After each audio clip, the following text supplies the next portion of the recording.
Halo teman-teman, kami dari kelompok 7 akan mempresentasikan chapter 8 yang berjudul Variable Costing and the Measurements of ESG and Quality Cost.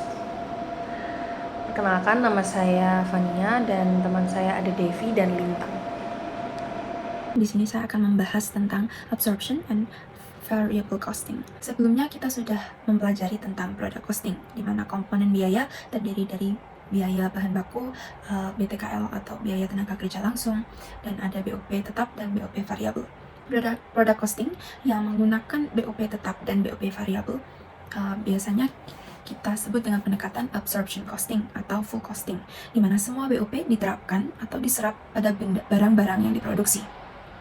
Tetapi ada juga pendekatan yang lain, yaitu variable costing atau direct costing, di mana hanya BOP variabel yang diterapkan ke persediaan WIP sebagai biaya produk.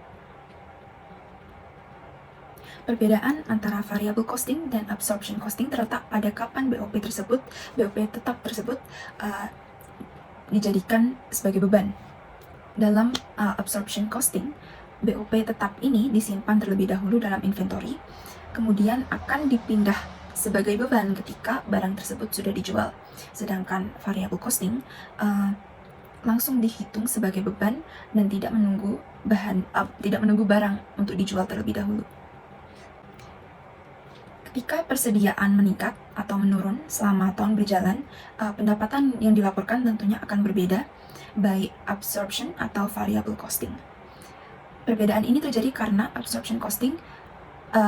dalam absorption costing, BOP tetap tersebut dicatat sebagai persediaan, sedangkan dalam variable costing, BOP dicatat sebagai beban secara langsung, seperti yang sudah saya katakan sebelumnya. Lalu akan kita dapatkan rumus untuk menghitung perbedaan jumlah BOP tetap yang dibebankan antara penentuan absorption costing dan penentuan variable costing, yaitu perubahan persediaan dalam bentuk unit dikalikan dengan tarif BOP tetap yang ditentukan di muka per unit. Salah satu alat yang digunakan oleh manajer untuk merencanakan dan mengendalikan operasional bisnis adalah analisis cost, volume, profit. Dan untuk menghitung dan merencanakan operasional bisnis tersebut bisa dibantu dengan break-even point.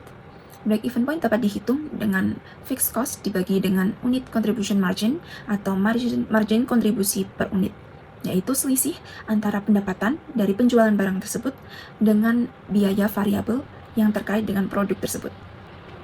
Berikut adalah grafik break-even.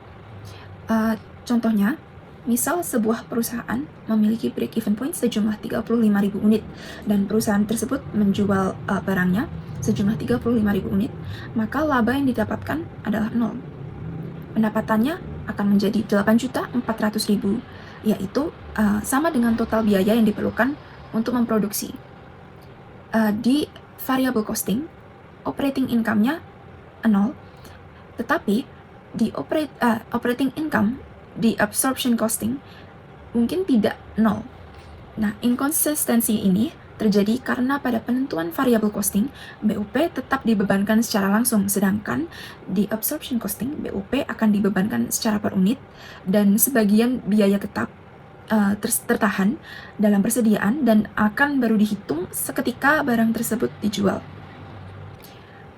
Evaluasi biaya absorpsi dan variabel. Biaya variabel ini cocok untuk digunakan dalam analisis operasional, contohnya adalah pelaporan internal. Kemudian biaya absorpsi dapat digunakan untuk menetapkan harga berbasis biaya dan dapat diterapkan dalam pelaporan eksternal dan perpajakan. Definisi aset. Pendukung absorption cost.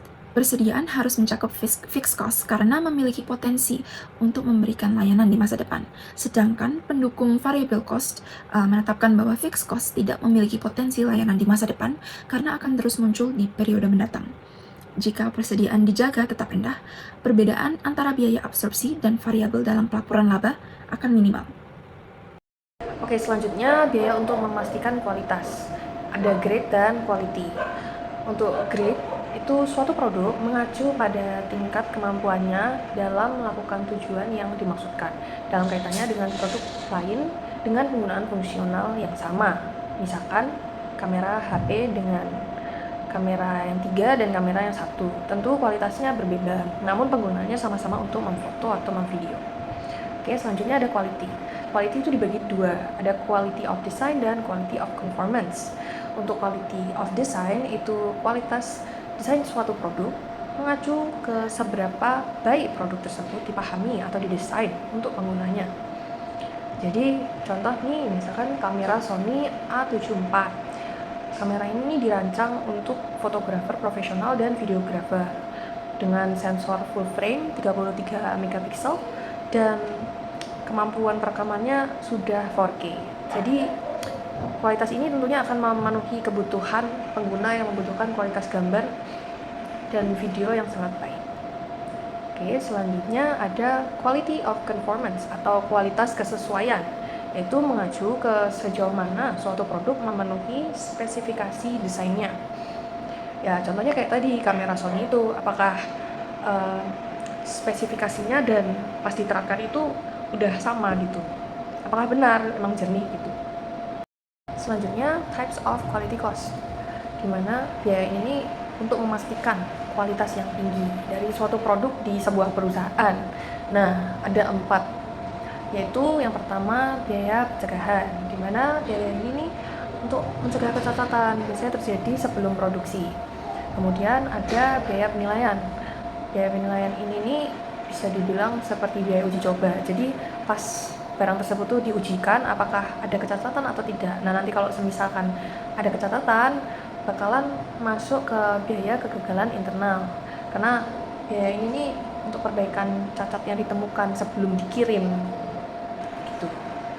Kemudian yang terakhir ada biaya kegagalan eksternal, dimana biaya ini nih dikeluarkan setelah produk yang cacat telah dikirim ke konsumen. Halo semua, aku Devinia Girsang akan menjelaskan mengenai investasi environmental, sosial, dan governance. Investasi ESG mempromosikan investasi di perusahaan berdasarkan sebagian pada kinerja mereka dalam hal lingkungan, masyarakat, dan tata kelola perusahaan yang baik. Istilah biaya ESG memiliki makna ganda. Yang pertama, biaya ESG adalah biaya yang dikeluarkan perusahaan untuk melakukan aktivitas yang mendukung pembangunan berkelanjutan. Dan yang kedua yaitu, biaya ESG juga merupakan biaya yang disebabkan oleh kelalaian perusahaan dalam mengatasi biaya yang mereka bebankan kepada masyarakat melalui tindakan mereka. Next. Biaya berkelanjutan lingkungan. Yang pertama yaitu pembangunan berkelanjutan mencangkup aktivitas bisnis yang menghasilkan batang dan jasa yang dibutuhkan saat ini tanpa membatas kemampuan generasi yang mendatang untuk memenuhi kebutuhan mereka. Konsep ini mengacu pada kegiatan bisnis yang bertujuan untuk memenuhi kebutuhan saat ini tanpa mengorbankan kemampuan generasi mendatang dalam memenuhi kebutuhan mereka. Contohnya adalah penggunaan energi terbarukan atau praktik produksi yang mengurangi dampak negatif terhadap lingkungan. Yang kedua yaitu biaya lingkungan. Biaya lingkungan adalah biaya untuk menangani masalah lingkungan seperti biaya BP atau British Petroleum dalam membersihkan tumpahan perusahaan di Teluk Meksiko. Biaya ini mencangkup pengeluaran yang harus dilakukan untuk menangani atau memperbaiki masalah lingkungan yang muncul akibat aktivitas bisnis. Contoh nyatanya adalah biaya yang dikeluarkan oleh British Petroleum untuk membersihkan tumpahan minyak di Teluk Meksiko pada tahun 2010 yang mencangkup biaya pembersihan, denda hukum, serta upaya rehabilitas ekosistem yang terkena dampak. Yang ketiga yaitu manajemen biaya lingkungan adalah penerapan sistem yang strategis untuk mengidentifikasi, mengukur, mengendalikan, dan mengurangi biaya lingkungan pribadi yang ditanggung oleh perusahaan atau organisasi lain. Ini adalah pendekatan strategis yang diterapkan oleh perusahaan untuk mengidentifikasi, mengukur, mengendalikan, dan mengurangi biaya lingkungan yang mereka tanggung.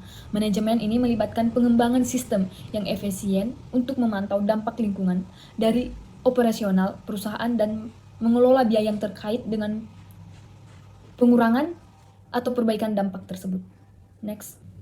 Selanjutnya adalah biaya lingkungan. Biaya lingkungan dapat dikategorikan beberapa cara. Yang pertama yaitu biaya lingkungan swasta. Adalah biaya yang ditanggung oleh perusahaan atau individu. Biaya yang ditanggung oleh perusahaan atau individu sebagai akibat dari aktivitas mereka. Contohnya, biaya yang mengelola limbah, mengurangi polusi, atau berinvestasi dalam teknologi ramah lingkungan. Cara yang kedua yaitu biaya lingkungan sosial adalah biaya yang ditanggung oleh masyarakat luas. Biaya yang ditanggung oleh masyarakat luas akibat dari aktivitas perusahaan atau individu. Misalnya, polusi udara dari pabrik yang menyebabkan masalah kesehatan pada masyarakat setempat atau masyarakat di sekitar lingkungan tersebut, atau pencemaran sungai yang dapat merugikan nelayan. Biasanya biaya ini sering tidak ditanggung langsung oleh perusahaan tetapi oleh masyarakat secara keseluruhan. Yang ketiga yaitu biaya lingkungan yang terlihat. Adalah biaya yang diketahui dan diidentifikasi dengan jelas terkait dengan masalah lingkungan. Biaya yang jelas terlihat dan dapat diidentifikasi secara jelas atau secara langsung sebagai akibat dari aktivitas lingkungan. Contohnya, biaya membersihkan tumpahan minyak atau biaya penanaman kembali hutan yang telah rusak. Biaya ini biasanya bisa diukur dan diidentifikasi dengan jelas dalam laporan keuangan atau anggaran proyek. Yang keempat yaitu biaya sosial lingkungan yang tersembunyi, tidak dapat dikaitkan dengan jelas dengan masalah lingkungan. Biaya yang tidak langsung terlihat atau sulit diukur tetapi tetap ada, misalnya dampak jangka panjang dari polusi terhadap kesehatan masyarakat atau kerusakan ekosistem yang mempengaruhi ketahanan pangan. Biaya ini tersebar di seluruh masyarakat dan mungkin memerlukan waktu lama untuk benar-benar dirasakan. Next. Yang terakhir yaitu mengenai biaya lingkungan yang terlihat dan tersembunyi. Terbagi menjadi 3, yaitu yang pertama, biaya pemantauan mencangkup biaya pemantauan, lingkungan peraturan serta pemantauan progres produksi untuk menentukan apakah polusi sedang dihasilkan. Biaya ini mencangkup pengeluaran untuk memantau lingkungan sesuai dengan regulasi yang berlaku, serta memantau proses produksi perusahaan untuk memastikan bahwa polusi tidak sedang dihasilkan. Contoh biaya pemantauan termasuk pengujian kualitas udara, air, atau tanah, dan pengawasan berkelanjutan terhadap emisi pabrik atau limbah. Yang kedua yaitu biaya pengurangan meliputi biaya untuk mengurangi atau menghilangkan polusi. Ini adalah biaya yang diperlukan untuk mengurangi atau menghilangkan polusi yang dihasilkan dari aktivitas perusahaan. Misalnya, investasi dalam teknologi yang lebih ramah lingkungan, peralatan pengolahan limbah, atau proses produksi yang lebih efisien untuk mengurangi emisi gas rumah kaca atau limbah berbahaya. Dan yang terakhir yaitu biaya remediasi, mencangkup biaya remediasi di lokasi dan di luar lokasi. Biaya ini mencangkup pengeluaran untuk membersihkan atau memulihkan lingkungan yang sudah berkontaminasi baik di lokasi perusahaan maupun di luar lokasi. Contohnya biaya remediasi adalah membersihkan lahan tercemar, rehabilitasi ekosistem yang rusak, atau pengolahan limbah yang sudah merusak lingkungan sekitar. Sekian dari kami. Jika ada tutur yang salah, mohon maaf. Sekian dari kelompok kami.